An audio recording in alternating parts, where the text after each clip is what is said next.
जय जोहार, नमस्कार। दैनिक छत्तीसगढ़ चैनल देख रहे हैं आप और छत्तीसगढ़ प्रदेश की आज की समस्त प्रमुख बड़ी खबरों की शुरुआत सर्वप्रथम आज की पहली बड़ी खबर के साथ। बालोद में भीषण गर्मी और लू के कहर की वजह से गांव के 50 से ज़्यादा लोग बीमार पड़ गए, जिन्हें अस्पताल में इलाज हेतु भर्ती कराया गया और स्वास्थ्य विभाग ने गाँव में कैंप का भी आयोजन किया है। बालोद जिले के गुंडरदेही ब्लॉक के ग्राम खुटेरी में एक साथ 50 से 60 लोग बीमार पड़ गए, जिसके बाद यहाँ दहशत फैल गई है। प्रशासन और ग्राम पंचायत को जैसे ही मामले की जानकारी हुई, बीमार लोगों को गुंडरदेही के सामुदायिक स्वास्थ्य केंद्र में भर्ती कराया गया। डॉक्टरों ने लू यानी कि हीट वेव और भीषण गर्मी से लोगों के बीमार होने की बात कही है। सरपंच नविता साहू के मुताबिक अचानक उनके गांव के हर घर में 2 से 3 लोग बीमार पड़ गए और देखते ही देखते ये आंकड़ा बढ़ने लगा। तब उन्होंने जिला प्रशासन को इसकी जानकारी दी। स्वास्थ्य विभाग की टीम भी यहाँ पर सक्रिय हो गई है। आधा सत्र बीतने के बाद नहीं बल्कि स्कूल खुलते ही छात्राओं को साइकिल का वितरण किया जाएगा। सरस्वती साइकिल योजना अंतर्गत दरअसल गौरतलब है कि सरस्वती साइकिल योजना के तहत 9वीं क्लास की छात्राओं को निःशुल्क साइकिल वितरण किया जाता है, लेकिन हर बार यही देखने को मिलता था कि कभी आधा सत्र बीत जाने के बाद तो कहीं छात्राओं को सत्रांत में जो है साइकिल मिल पाती थी, तो वहीं कई बार जो है ऐसी दिक्कतें सामने आती थी जिनकी वजह से छात्राएं 10वीं क्लास तक भी पहुंच चुकी होती थी, फिर भी तब जाकर इनको साइकिल मिल पाता था। और इसको देखते हुए इस बार शिक्षा विभाग ने एडवांस तैयारी कर ली है। हर बार साइकिल के लिए डिमांड पत्र शिक्षा सत्र शुरू होने के पहले ही अगस्त सितंबर तक भेजा जाता था, लेकिन इस बार अप्रैल और मई माह में ही मांग पत्र भेज दिया गया था, जिसके चलते स्कूल खुलने के पहले ही साइकिलें जिले में पहुंच चुकी हैं, जिन्हें कंपनी के कर्मचारी अब असेंबल भी कर रहे हैं। और आने वाले शिक्षण सत्र के शुरुआत में ही यानी कि इस शिक्षण सत्र के शुरुआत में ही साइकिल का वितरण छात्राओं को होने वाला है। छत्तीसगढ़ में ओला उबर के ड्राइवरों की हड़ताल देखने को मिल रही है और पहले से अधिक कमीशन की बात को लेकर के हड़ताल हो रहा है। सुविधाएं नाम मात्र की नहीं है, ऐसे में घर का खर्चा चलाना भी मुश्किल होता नजर आ रहा है। इस बाबत इन्होंने हड़ताल कर दी है। अगर आप ओला और उबर से टैक्सी बुक करने के लिए कहीं जाना चाहते हैं तो आपको ये सुविधा फिलहाल नहीं मिलेगी। पूरे छत्तीसगढ़ में ओला और उबर के सैकड़ों टैक्सी ड्राइवर एक साथ अनिश्चितकालीन हड़ताल पर चले गए हैं। इनका कहना है कि जब तक की मांगे नहीं मानी जाती हैं, हड़ताल जारी रहेगी। इसके चलते रायपुर, बिलासपुर, दुर्ग, भिलाई के स्टेशनों पर यात्री परेशान होते रहे। जब ओला और उबर के टैक्सी ड्राइवरों से बातचीत की गई तो उन्होंने अपने सामने कई समस्याओं को रखा। उन्होंने कहा कि जब तक उनकी मांगों का सही समाधान नहीं होता, लोग ओला और उबर की सारी डिवाइसेस बंद करके हड़ताल पर रहेंगे। ओला ड्राइवर अभिषेक के मुताबिक ओला का कमीशन इतना अधिक हो गया है कि उसको देने के बाद भी गाड़ी का खर्चा नहीं निकल पा रहा है। पहले ओला 20% कमीशन लेता था और अब इसे बढ़ाकर 30 से 35% तक कर दिया गया है। उसका कमीशन फिक्स नहीं है। गोधन न्याय योजना के हितग्राहियों को 12 करोड़ 72 लाख रुपए का भुगतान हुआ। सीएम भूपेश बघेल ने कहा कि बारिश में देरी हो जाने की वजह से किसान भाई घबराए नहीं। दरअसल खबर है कि गोधन न्याय योजना के हितग्राहियों के खाते में 12 करोड़ 72 लाख रुपए का भुगतान किया गया। योजना के तहत 1 जून से लेकर 15 जून तक गौठानों में पशुपालकों, ग्रामीणों, किसानों और भूमिहीनों से क्रय किए गए 2,40,000 क्विंटल गोबर के एवज में 4 करोड़ 79 लाख रुपए का ऑल इन भुगतान किया गया। इसी तरह गौठान समितियों को 4 करोड़ 67 लाख रुपए, जबकि महिला समूहों को 3 करोड़ 26 लाख रुपए की लाभांश राशि का भुगतान किया गया। मुख्यमंत्री ने कहा कि गोबर खरीदी में स्वावलंबी गौठानों की हिस्सेदारी 60 से 70% तक बढ़ी है। आज अंतर्राष्ट्रीय योग दिवस है और इस अवसर पर कृषि महाविद्यालय मैदान जोरा रायपुर में 21,000 लोग एक साथ योगाभ्यास करने का रिकॉर्ड बनाने वाले हैं। अंतर्राष्ट्रीय योग दिवस पर मुख्यमंत्री भूपेश बघेल ने हर घर आंगन योग करने की अपील की है। पर एक विश्व एक स्वास्थ्य की थीम पर कृषि महाविद्यालय मैदान जोरा में आज के दिन अंतर्राष्ट्रीय योग दिवस पर 21,000 लोग योगाभ्यास करेंगे एक साथ। मुख्यमंत्री बघेल ने कहा है कि योग भारतीय संस्कृति का एक अहम हिस्सा है।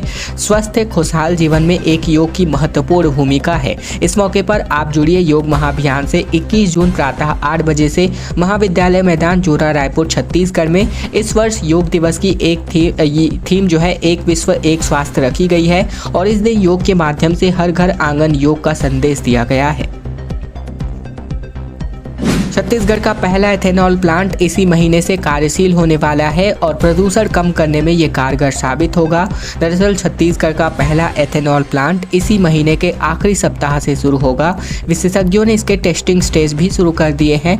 कवर्धा के भोरमदेव कारखाने के पास से लगे इस प्लांट से फिलहाल धान से नहीं बल्कि गन्ने से शुरू होगा और इससे रोजाना तकरीबन 80 किलोलीटर एथेनॉल निकलने वाला है। इसके अलावा प्रदेश में धान से एथेनॉल निकालने के लिए तैयारी है, मगर अभी तक भारत सरकार से इसकी अनुमति नहीं मिल पाई है। जानकारी के मुताबिक मुख्यमंत्री की मंशा के अनुरूप प्रदेश में करीब तक 20 निजी कंपनियां ने भी इस प्लांट को लगाने की कवायद शुरू कर दी है। 15 जून को मुख्यमंत्री भूपेश बघेल के तेलंगाना के किसानों से बातचीत में कहा था कि धान से एथेनॉल बनाने के लिए अनुमति देने के संबंध में हमने प्रधानमंत्री मोदी को पत्र लिखा है। यदि अनुमति मिल जाती है तो प्रदेश के किसानों को धान का और भी ज्यादा मूल्य प्राप्त होगा। प्रदेश में धान से एथेनॉल बनने लगेगा तो ये छत्तीसगढ़ में प्रदूषण को कम करने के लिए भी कारगर होगा। सब्जियों की कीमतों में अचानक से तेजी से बढ़ोतरी देखने को मिल रही है। अदरक 200 रुपए के पार, मिर्ची तीखी होती नजर आ रही है और कीमत बढ़ने की वजह से किचन का बजट बिगड़ता नजर आ रहा है। दरअसल उपभोक्ताओं की रोजाना की रसोई का बजट इन दिनों बिगड़ चुका है। आवक की कमी के चलते अदरक की कीमतें 200 रुपए पार हो गई हैं। 220 रुपए प्रति किलो पर जा पहुंची है। वहीं मिर्ची और तीखी हो गई है। थोक में ही मिर्ची 40 रुपए प्रति किलो, चिल्हर में 60 रुपए। जबकि सब्जी कारोबारियों का कहना है कि मांग की तुलना में अदरक की आवक तो नहीं के बराबर है और आने वाले दिनों में इनकी कीमत में और बढ़ोतरी हो सकती है। वहीं दूसरी ओर टमाटर, गोभी सहित अन्य सब्जियों की कीमतों में भी तेजी है। गोल बाजार, शास्त्री बाजार, आमापारा, संतोषी नगर सहित अन्य सब्जी बाजार में चिल्हर में टमाटर 50 रुपए, जबकि गोभी 60 रुपए, भिंडी 40 रुपए और बैंगन 30 रुपए प्रति किलो, जबकि लौकी 20 रुपए, पत्ता गोभी 25 रुपए प्रति किलो पर बिक रही है। छत्तीसगढ़ में अमित शाह की सभा को लेकर के 50,000 से ज़्यादा लोग के जुटने की उम्मीद है और सुरक्षा की इंतजामात में 500 से ज़्यादा पुलिसकर्मी और अधिकारी तैनात रहने वाले हैं और गाड़ियों की लगातार चेकिंग शुरू हो गई है। केंद्रीय गृह मंत्री 22 जून को छत्तीसगढ़ के दुर्ग जिले में आम सभा को संबोधित करेंगे और इस दौरान भाजपा कार्यकर्ताओं से भी मुलाकात करेंगे। इसके साथ ही अमित शाह के कार्यक्रम के मद्देनजर दुर्ग पुलिस सुरक्षा व्यवस्था को लेकर अलर्ट मोड पर है। आईजी दुर्ग आनंद छाबड़ा ने एसपी सहित सभी पुलिस अधिकारियों की बैठक बुलाई और आवश्यक गाइडलाइन जारी किए गए हैं। केंद्रीय गृह मंत्री और भाजपा के बड़े नेता की सुरक्षा व्यवस्था को लेकर आईजी आनंद छाबड़ा और एसपी सलभ सिन्हा ने खुद कमान संभाली है। उनके मुताबिक 500 से अधिक पुलिसकर्मी और अधिकारियों की ड्यूटी लगाई गई है। साथ ही साथ अभी से ही सभी थाना क्षेत्रों में बाहर से आने वाली गाड़ियों की चेकिंग भी शुरू कर दी गई है। रायपुर में होने वाले G20 की बैठक को लेकर के तैयारियां अब तेज हो गई हैं। सड़कों पर छत्तीसगढ़ का इतिहास उकेरने के लिए छत्तीसगढ़ सरकार प्रयास कर रही है। राजधानी में सितंबर महीने में आयोजित होने वाले G20 की बैठक की तैयारियों को लेकर के अब तैयारी तेज हो गई है। तमाम व्यवस्थाओं के समन्वय के लिए प्रशासनिक तैयारियों के संबंध में मुख्य सचिव अमिताभ जैन की अध्यक्षता में राज्य स्तरीय समिति की समन्वय बैठक आयोजित हुई और इस बैठक में मुख्य सचिव ने G20 की बैठक की विभिन्न व्यवस्थाओं के नियुक्ति किए गए राज्य स्तरीय नोडल अधिकारियों से बैठक की व्यवस्थाओं के लिए किए जा रहे कार्यों की समीक्षा की गई। G20 की बैठक से पूर्व राजधानी के महत्वपूर्ण मार्गों की साफ सफाई, सौंदर्यीकरण, यातायात एवं सुरक्षा व्यवस्था व आने वाले विदेशी डेलीगेट्स के लिए आवश्यक व्यवस्थाओं के संबंध में व्यापक चर्चा एवं अधिकारियों को आवश्यक निर्देश दिए गए हैं। छत्तीसगढ़ में ईडी ने एक और कारोबारी को धर पकड़ा है। कोल स्कैम के मामले में रात 8 बजे सुनवाई के लिए स्पेशल कोर्ट खुलवाई गई और बुधवार को दास की जमानत पर फैसला भी होने वाला है। छत्तीसगढ़ में ईडी का एक्शन लगातार जारी है। इसी कड़ी में एक और कारोबारी की गिरफ्तारी हुई है। इसे कोल मामले में पकड़ा गया है। ईडी ने इसे पेश करने के लिए रात 8 बजे स्पेशल कोर्ट खुलवाई। खबर है कि इस कारोबारी को महाराष्ट्र से पकड़ा गया और कारोबारी का नाम निखिल चंद्राकर बताया जा रहा है। कोल मामले में पहले से ही जेल में बंद सूर्यकांत तिवारी का ये प्रमुख सहयोगी रहा है। इसके पहले ईडी के अफसरों ने इसके घर छापेमारी की थी। कोई अहम दस्तावेज भी इनके पास से मिले थे और कार्यवाही का शिकंजा कसता देख करके चंद्राकर फरार चल रहा था, मगर ईडी ने भी पीछे लगी रही। इसके बाद अब जाकर ईडी ने अपनी कस्टडी में रखकर पूछताछ करी गई।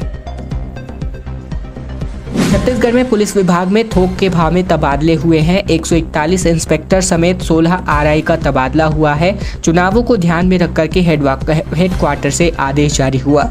कल छत्तीसगढ़ पुलिस विभाग में बड़े पैमाने पर तबादले हुए हैं। बीते दिन ये आदेश पुलिस मुख्यालय की ओर से जारी हुआ। आदेश में निर्वाचन आयोग के हाल ही में जारी किए गए एक सर्कुलर का जिक्र भी किया गया है।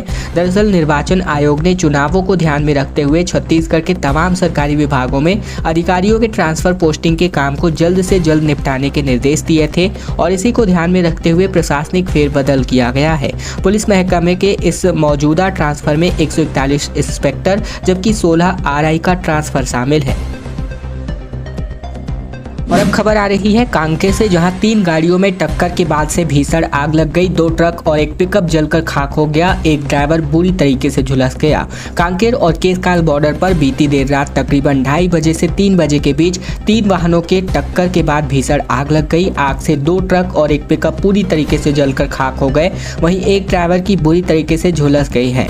मामला केसकाल थाना क्षेत्र का है। बीच सड़क पर 3 गाड़ियों में भीषण आग लगने के कारण यातायात पूरी तरीके से ठप पड़ गया। इसके कारण से नेशनल हाईवे 30 पर गाड़ियों की लंबी कतारें लग गई।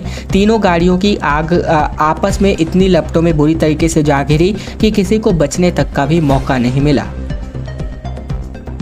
प्रभु जगन्नाथ को तुर्की से सलामी देकर के गोंचा पर्व की शुरुआत हुई। यहाँ 615 साल पुरानी परंपरा निभाई गई। शहर में रथ यात्रा निकाली गई और बड़ी संख्या में इस रथ यात्रा में लोग शामिल हुए। छत्तीसगढ़ के बस्तर में भगवान जगन्नाथ, देवी सुभद्रा और बलभद्र रथारूढ़ हुए और 3 अलग अलग रथों से नगर की परिक्रमा की गई, जहाँ शहर के लोगों ने प्रमुख के दर्शन किए। और ऐसे में साथ ही बांस की बनी तुर्की से सलामी देकर 615 सालों से चली आ रही परंपरा निभाई गई। बस्तर राज परिवार के सदस्य कमलचंद भंजदेव सहित पुजारियों के विधि विधान से पूजा अर्चना की गई। रथ यात्रा को देखने हजारों की श्रद्धालु के भीड़ यहां पर उमड़ पड़ी थी। संभागीय मुख्यालय जगदलपुर में भव्य रूप से गोंचा पर्व मनाया गया। सालों से चली आ रही परंपरा के अनुसार बस्तर राज परिवार के सदस्य कमलचंद भंजदेव ने तीनों रथ के सामने चांदी के झाड़ू से छेरा पोरा की रस्म अदा की और इसके बाद यहां पर कार्यक्रम की शुरुआत हुई। सरकार ने किसानों को पैसा वापस करने का अल्टीमेटम दिया है। कांग्रेस सांसद ने समिति को समस्या बताई है। कहा उन्हें नियमों की जानकारी नहीं थी। वित्त मंत्री बोले कि इसकी जांच करवाएंगे। भारत सरकार के केंद्रीय वित्त सलाहकार समिति के समक्ष छत्तीसगढ़ के राज्यसभा सांसद राजीव शुक्ला ने बस्तर के किसानों की समस्याओं को उठाया। उन्होंने किसानों के सम्मान निधि योजना में हुई गड़बड़ी के बाद केंद्र सरकार के द्वारा किसानों को दिए गए नोटिस का विरोध किया है। ये नोटिस तकरीबन 7,000 अपात्र किसानों को भेजा गया है, जिनमें उनके बैंक खातों में केंद्र के द्वारा भेजे गए करोड़ों रुपए का केंद्र सरकार को वापस लौटने की बात कही गई है। दरअसल 19 जून को सांसद राजीव शुक्ला ने वित्त सलाहकार समिति के सामने बस्तर के किसानों की पैरवी की थी। शुक्ला ने बताया कि इन आवेदनों को स्वीकृति भी मिल गई, जिसके बाद किसानों के बैंक खाते में कई किस्त के रूप में करोड़ों रुपए ट्रांसफर किए गए और अब जब इन खातों की जाँच की गई तो सभी किसान योजना के लिए अपात्र साबित हो गए, जिसके बाद केंद्रीय अधिकारियों ने इन पैसों की वसूली के लिए इन्हें नोटिस थमा दिया है। भिलाई में भाजपा जिला कार्यालय का उद्घाटन हुआ, जहां 2 करोड़ रुपए की लागत से बने भवन के उद्घाटन कार्यक्रम में कई बड़े नेता पहुंचे। भारतीय जनता पार्टी जिला भिलाई को उनका खुद का एक नया कार्यालय मिल चुका है। भिलाई के प्रदर्शनी परिसर पूर्व में स्थित नए भाजपा कार्यालय में सभी आधुनिक सुविधाएं मौजूद है। जिलाध्यक्ष ब्रिजेश बिजपुरिया और साथ ही उनकी पत्नी कथा पूजन के साथ कार्यक्रम का उद्घाटन करते नजर आए और इस दौरान भाजपा के प्रदेश अध्यक्ष अरुण साव, दुर्ग सांसद विजय बघेल और पूर्व विधानसभा अध्यक्ष प्रेम प्रकाश पांडे सहित कई बड़े भाजपा नेता मौजूद रहे। भूपेश बघेल ने जगन्नाथ मंदिर में पूजा अर्चना की और झाड़ू भी लगाई। राज्यपाल मुख्यमंत्री इस रथ यात्रा के लिए शामिल होने रवाना हुए। बिलासपुर में गाजी बाजे के साथ यात्रा निकाली गई है। दरअसल पुरी की विश्व प्रसिद्ध रथ यात्रा के साथ साथ बीते दिन से छत्तीसगढ़ में भी भगवान जगन्नाथ की रथ यात्रा की शुरुआत हो गई है और ऐसे में राजधानी रायपुर में भगवान जगन्नाथ की रथ यात्रा में शामिल होने छत्तीसगढ़ के मुख्यमंत्री भूपेश बघेल शहर के प्रसिद्ध गायत्री नगर स्थित जगन्नाथ मंदिर पहुंचे और मुख्यमंत्री बघेल ने यहाँ छेरा पहरा यानी रथ के आगे सोने से बनी झाड़ू यानी कि बुहारा यानी झाड़ू लगाने की रस्म अदा की और मुख्यमंत्री भूपेश बघेल ने जगन्नाथ मंदिर में पूजा अर्चना की और प्रदेशवासियों की सुख समृद्धि की कामना की। प्रतिमाओं को सिर पर विराजित करके रथ को लेकर के आए। अंतिम खबर है जहां मुख्यमंत्री भूपेश बघेल ने कहा कि ये फिल्म भाजपा ने बनवाई है। चिरमिरी पहुंचे केंद्रीय मंत्री गिरिराज सिंह ने कहा कि इस तरह की फिल्में बैन होनी चाहिए। छत्तीसगढ़ के मुख्यमंत्री ने रामायण पर आधारित विवादित फिल्म आदि पुरुष पर एक बड़ा बयान जारी किया। इन्होंने इस फिल्म के पीछे बीजेपी नेताओं का हाथ बताया। उन्होंने कहा कि भाजपा वाले ने ही इस फिल्म को बनवाया है। इधर चिरमिरी दौरे पर पहुंचे केंद्रीय मंत्री गिरिराज सिंह ने भी साफ कर दिया है कि इस तरह की फिल्मों को बैन करना ही उचित होगा जो इस तरह की थोपा हुई है। इसके अलावा रायपुर में जगन्नाथ मंदिर में सीएम रथ यात्रा में विशेष पूजा में शामिल होने पहुंचे थे। तब वे पत्रकारों से चर्चा कर रहे थे और इस दौरान इन्होंने भाजपा पर इस फिल्म के जरिए भगवान राम का व्यवसायीकरण करने का आरोप भी लगाया। खैर, खबरों में लगातार अपडेट रहने के लिए अगर आप चैनल पर नए हैं तो चैनल को सब्सक्राइब करना मत भूलेगा ताकि प्रतिदिन महत्वपूर्ण खबरें छत्तीसगढ़ समाचार बिना किसी रुकावट रोजाना हम आप तक पहुंचा सकें। तो चैनल को सब्सक्राइब करने का छोटा सा काम आप लोगों को जरूर से कर लेना है।